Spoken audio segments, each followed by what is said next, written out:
আসসালামু আলাইকুম guys, Afsana swag থেকে আফসানা বলছি।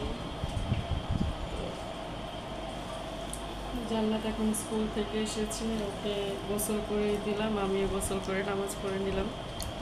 আর সকালবেলা যেহেতু জান্নাতের যারা স্কুলে যেতে হয়, সো স্কুল থেকে আসার সময় আম নিয়ে আসছিলাম, সেটাই খাচ্ছে।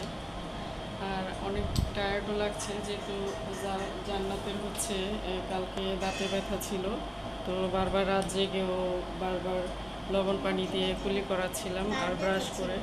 দাঁত ব্যথা ছিল না রাতে, হ্যাঁ, এই জন্য ঘুমে ডিস্টার্ব হওয়ার কারণে মানে আমারও একটু খুব ঘুম ঘুম পাচ্ছিল, তাই দুপুরবেলা আমি একটু ঘুমিয়ে উঠেছি। আর যেহেতু ভাত রান্না করা আছে, ডালও রান্না হয়ে গেছে, এখন একটু লাল শাক নিয়ে এসেছিলাম আমি জান্নাতকে স্কুলে দিয়ে আসার সময়।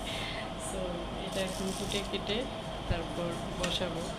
আর এমনি হচ্ছে মোটামুটি সবার টুকটাক খাওয়া হয়েছে। এটা হচ্ছে রাতের জন্যই বলা যায়। সো দেখতে থাকুন, আর আমার ভিডিওটি ভালো লাগলে অবশ্যই লাইক, শেয়ার অ্যান্ড সাবস্ক্রাইব করে দিবেন।